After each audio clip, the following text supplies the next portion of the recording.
అభివృద్ధి, సంక్షేమం, శాంతి భద్రతల పరిరక్షణ, ప్రజలు ఆర్థికంగా పురోభివృద్ధి సాధించే విధంగా 2025లో కూటమి ప్రభుత్వ పాలన సాగిందని అర్బన్ ఎమ్మెల్యే దగ్గుపాటి ప్రసాద్ అన్నారు. 2025లో ప్రభుత్వం సాధించిన పురోగతి, ప్రజలకు అందిన సంక్షేమ అభివృద్ధి కార్యక్రమాల గురించి జిల్లా పార్టీ కార్యాలయంలో మీడియా సమావేశం ఏర్పాటు చేసి వివరించారు. ఈ ఏడాది దాదాపు 65 దాకా పథకాలు అమలు చేసినట్లు జిల్లా అధ్యక్షుడు నాగరాజు తెలిపారు. గత ప్రభుత్వ వినాశనానికి, విధ్వంసానికి ప్రతీక అయితే కూటమి ప్రభుత్వం వికాసానికి ప్రతీకగా నిలిచిందన్నారు. 18 నెలల్లో అమరావతి నిర్మాణం వేగవంతం కావడంతో పాటు రైల్వే జోన్, పోలవరం నిర్మాణం వంటివి కీలక దశకు చేరుకున్నాయన్నారు. దేశం మొత్తం ఏపీ వైపు చూసే విధంగా పాలన సాగుతుందన్నారు. మరోవైపు ఎమ్మెల్యే దగ్గుబాటి మాట్లాడుతూ నరకాసుర పాలన ముగిసి ఏడాదిన్నర గడిచిందన్నారు.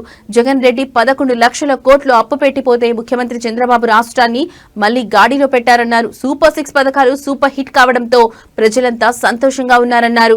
ఈ పథకాలకు సంబంధించిన సూపర్ హిట్ కార్యక్రమం అనంతపురంలో దిగ్విజయం కావడం 2025 సంవత్సరం ఒక మైలురాయిగా తమకు నిలిచిపోతుందని అన్నారు. ఈరోజు నరకాసుర పాలన నుంచి విముక్తి పొంది దాదాపు సంవత్సరంన్నర కాలం వస్తోంది. ఈ సంవత్సరంన్నర కాలంలో మా ముఖ్యమంత్రి నారా చంద్రబాబు నాయుడు గారు మళ్ళీ రాష్ట్రాన్ని ఒక గాడిలో పెట్టి, అంటే దాదాపు గత ముఖ్యమంత్రి 11 లక్షల కోట్ల రూపాయల అప్పులు చేసి రాష్ట్రాన్ని అప్పగిస్తే సంవత్సరంన్నర కాలంలోనే అనేకమైనటువంటి అభివృద్ధి కార్యక్రమాలు చేస్తూ ఈరోజు మా ముఖ్యమంత్రి వర్యులు మళ్ళా రాష్ట్రాన్ని గాడిలో పెట్టడం జరిగింది. ముఖ్యంగా సూపర్ 6 పథకాలు, సూపర్ 6 సభ అనంతపురంలో జరిగితే అనంతపురం అర్బన్ నియోజకవర్గంలో సూపర్ 6 సూపర్ హిట్ అనే విధంగా గతంలో ఎక్కడ జరిగినంత విధంగా అనంతపురంలో ఈ సభ సూపర్ సక్సెస్ అయింది. అంటే సూపర్ 6 పథకాలు ఏవైతే ఉన్నాయో బ్రహ్మాండంగా ప్రజల్లోకి తీసుకెళ్ళి బ్రహ్మాండంగా బ్రహ్మరథం పట్టే విధంగా ప్రజల్లోకి తీసుకెళ్ళగలిగాం. అలాగే తల్లికి వందనం దాదాపు 10,000 కోట్ల రూపాయలు 67,27,000 మంది పిల్లలు లబ్ధిదారులకు అందే విధంగా మేము మా ముఖ్యమంత్రి వర్యులు రిలీజ్ చేయడం జరిగింది.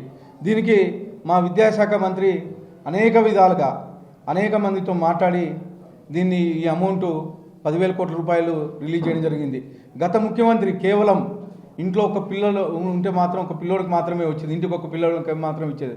కానీ మా తెలుగుదేశం ప్రభుత్వం ఏర్పడిన తర్వాత మా విద్యాశాఖ మంత్రి ఇంట్లో ఎంతమంది పిల్లలు ఉంటే అంతమంది పిల్లలకి ఈ తల్లికి వందనం పథకం అమలయ్యే విధంగా చేశారు.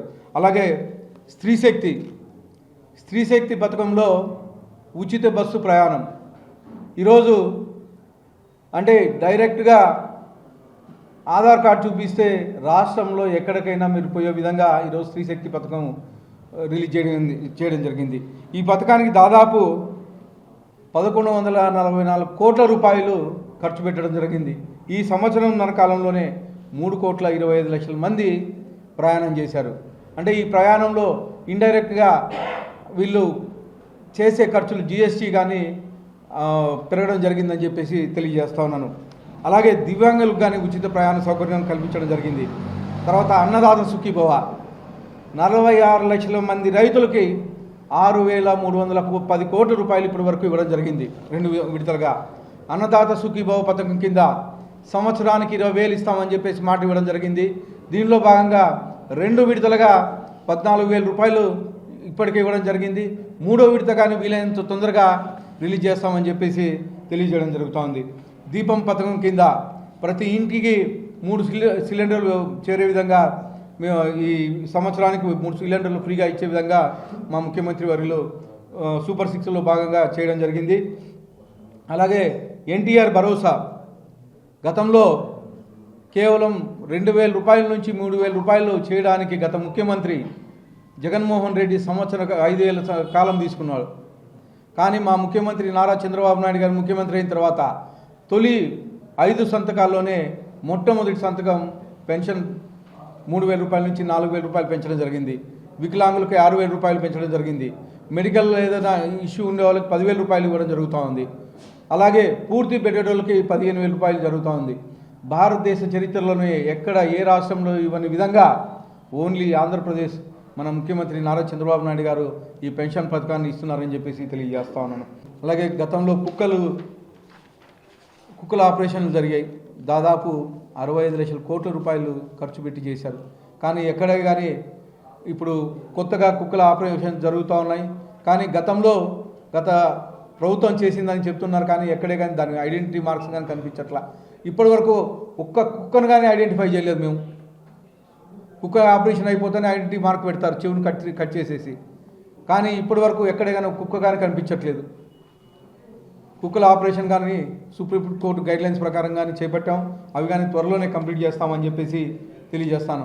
ఇలాగంటే ఎన్నో అభివృద్ధి కార్యక్రమాలు ఈ సంవత్సరంన్నర కాలంలోనే మా ముఖ్యమంత్రి నారా చంద్రబాబు నాయుడు గారు చేశారు.